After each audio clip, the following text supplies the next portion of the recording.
नमस्कार, आर के दांगी चैनल में आपका स्वागत है। आज की वीडियो में एक और vacancy Madhya Pradesh SI vacancy को लेके हम इस वीडियो में बात करेंगे। ये वैकेंसी का जो अभी गवर्नमेंट का क्या प्रपोजल है, कब ये भर्ती हो सकती है और किस तरीके से इसमें योग्यता और किस तरीके का पेपर आता है, क्या सिलेबस रहता है, पूरा डिस्कस करेंगे।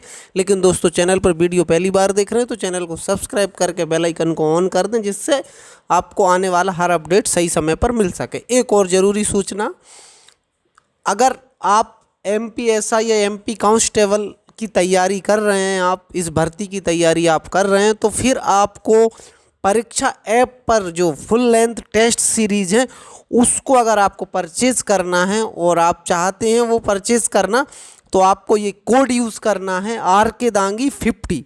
आप देख रहे हैं 50% डिस्काउंट के लिए आप आर के दांगी 50 ये यूज़ करें तो आपको ये टेस्ट सीरीज अगर आप बात करें तो 499 की टेस्ट सीरीज 349 मतलब 349 रुपये में आपको पड़ेगी, यानी कि आधी कीमत में पड़ेगी।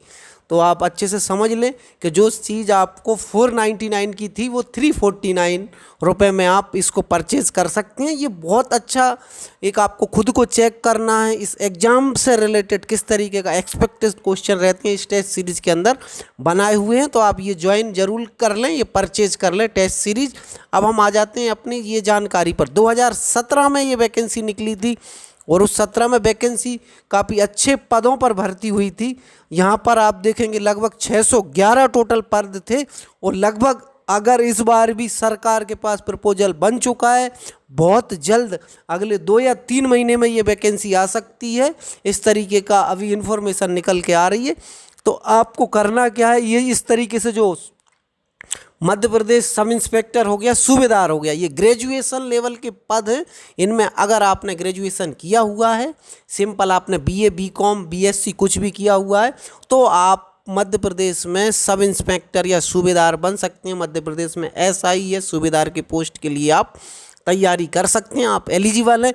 ग्रेजुएशन के अलावा और किसी तरह का कोई भी आपसे डिग्री या डिप्लोमा नहीं मांगा जाता। इसमें क्या रहता है, अतकनीकी जो बोलते हैं, गैर तकनीकी पद होते हैं, अतकनीकी बोलते हैं इसको, या नॉन टेक्निकल, जो सामान्य थानों में जो आप एसआई का पद सुनते हैं वो कौन सा होता है, गैर तकनीकी या नॉन टेक्निकल। टेक्निकल रेडियो वगैरह है, उसमें इलेक्ट्रिकल और उसमें 3 वर्षीय डिप्लोमा मांगते हैं। लेकिन आपको ज़्यादातर जो कैंडिडेट हैं वो नॉन टेक्निकल वाला या अतकनीकी पद के लिए ही अप्लाई करते हैं। अब मैं आपको चलता हूँ लेके इसके जो आप तैयारी करेंगे, तो तैयारी के लिए आपको देखिएगा अभी ये सारे रूल चेंज हो गए। एज आपको 40 सभी के लिए रहेगी अनारक्षित के लिए, और 45 वर्ष रहेगी SC ST OBC के लिए और साथ में महिलाओं के लिए। और अगर हम बात करें इसकी, अगर आप ये चेक कर लें आपकी शारीरिक, आपकी जो हाइट है वो कितनी होना ज़रूरी है, ये आपको पता होगा। बाकी ये कुछ और भी जो आपको वहाँ पर फिजिकल टेस्ट में आपके पास होना चाहिए। अगर हम बात कर लें अब शैक्षणिक योग्यता की, तो सूबेदार के लिए सिर्फ मान्यता प्राप्त विद्यालय से आपके पास स्नातक होनी चाहिए, मतलब आपने ग्रेजुएशन किया हो, चाहे आपने बीए, चाहे एग्रीकल्चर से किया हो, चाहे साइंस से, मैथ से, किसी भी सब्जेक्ट से किया है आपने, तो अतकनीकी सूबेदार के सारे पदों के लिए आप एलिजिबल होंगे। और ये अतकनीकी पद आपके जिला पुलिस बल उप निरीक्षक, इसके लिए भी आपने अगर ग्रेजुएशन किया है तो आप रहेंगे। विशेष शाखाओं में ये नॉन पॉपुलर रहती है, ये कम लोग ही भरते हैं, इसके लिए आपके पास क्या होना चाहिए वही फिर आप अतकनीकी पद लिख दिया। विशेष शाखा में उप निरीक्षक आयुध तकनीकी, जो आप देख रहे हैं 4था और 5वां नंबर है, तकनीकी है, और 6वां भी तकनीकी पद है, 7वां भी तकनीकी पद है। इनके लिए आपके पास इलेक्ट्रिकल्स या फिर इस तरीके से आपके पास 3 वर्षीय पॉलिटेक्निक डिप्लोमा होना जरूरी रहता है। ठीक है, ये आपने देख लिया। फिर आप अतकनीकी में आ जाएंगे, अंगुली चिन्ह में भी फिर वो उन्होंने ग्रेजुएशन मांगा है। तो ये आपके लिए सिर्फ और सिर्फ ग्रेजुएशन लेवल के। तो साथियों, हमारे बच्चे जितने लोगों ने ग्रेजुएशन कंप्लीट कर लिया है तो वो इस तैयारी में लग जाएं, इससे अच्छी वैकेंसी नहीं रहेगी आपको, क्योंकि इसकी अगर आप अच्छे से तैयारी कर लेते हैं तो आपको अच्छा पद मिल जाएगा, आपका बहुत अच्छा माना जाता है, चाहे आपकी सैलरी से रिलेटेड हो, चाहे आपकी एक सामाजिक दृष्टि से आप बात करें, एक बहुत अच्छा ओहदा माना जाता है। आप तैयारी करेंगे तो आपको पहला पॉइंट है, अगर आप तकनीकी से फॉर्म भर देते हैं तो फिर आपको 2 घंटे का पेपर होगा, जिसमें कि 100 क्वेश्चन होंगे और 100 नंबर होंगे, जिसमें आपको तकनीकी का बता दिया। दूसरे नंबर पर आप तकनीकी और अतकनीकी दोनों के लिए रहेगा। लेकिन जो लोग सिर्फ एक ही पेपर देना चाहते हैं, अतकनीकी मतलब नॉन टेक्निकल, तो उनके लिए हिंदी अंग्रेजी में दक्षता एवं सामान्य ज्ञान। तो ये आपको हिंदी अंग्रेजी की अच्छी तैयारी कर लें और सामान्य ज्ञान की, तो 200 अंक का ये रहेगा। अब मैं बात कर लेता हूँ, ये 3 चरण में परीक्षा होती है, लिखित होती है।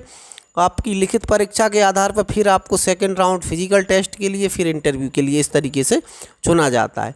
अब मैं बात कर लूँ थोड़ा सा सिलेबस को लेकर, मैं बात कर लेता हूँ, ठीक है। फिजिकली आप चेक कर लें अपने लिए, फिर आपको दौड़ भाग का है, जो भी आपको टेस्ट पास करने रहते हैं, यात्रा, इसकी हम बात करें। अब हम चलते हैं, अभी आपके सिलेबस पे चलते हैं। सिलेबस क्या रहेगा पूरा मैंने बता दिया, ये तो मोटा मोटा सिलेबस था, तो अभी मैं बता देता हूँ आगे का सिलेबस।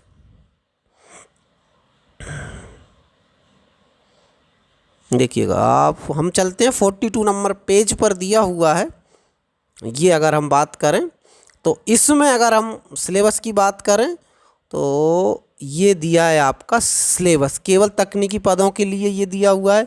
इसमें तकनीकी पदों में आपका केमिस्ट्री, फिजिक्स और गणित 100 नंबर के क्वेश्चन रहते हैं। बाकी अतकनीकी जो पद हैं उसमें अगर हम बात करें, इंग्लिश आपका 12th लेवल का रहेगा, tense, modal, determinants, articles, voice, narration, preposition, clauses, ये सब आते हैं। बड़े आसान सी चीज़ें, अनसीन पैसेज हो गया, अच्छे से तैयारी में लग जाइए आज से। हिंदी की बात करें, शब्द निर्माण, उपसर्ग, प्रत्यय, संधि, समास, ठीक है, और आधारित प्रश्न रहेंगे आपके। और साथ ही साथ ये और जो सिलेबस दिया हुआ है हिंदी इंग्लिश के अलावा, ये शीर्षांक और इस तरीके की बात करें। हम सामान्य ज्ञान में अगर बात करें तो बस मध्य प्रदेश का रहेगा, राज्य, राष्ट्रीय, अंतर्राष्ट्रीय स्तर की सामान्य जानकारियाँ, गणित, भूगोल, इसके साथ साथ और भी तरह के कुछ कंप्यूटर के क्वेश्चंस भी आ सकते हैं। तो आप ये तैयारी में लग जाइए। आज के वीडियो में हमने आपको बता दिया है, मध्य प्रदेश एसआई और सूबेदार की भर्ती की आप तैयारी करना चाहते हैं इस सिलेबस के अकॉर्डिंग, और साथ में साथ टेस्ट सीरीज परीक्षा ऐप पे ज्वाइन करके आप जरूर तैयारी में लग जाइए। आज की वीडियो में इतना ही, फिर मिलेंगे एक नई जानकारी नई वीडियो के साथ। तब तक के लिए बहुत बहुत धन्यवाद।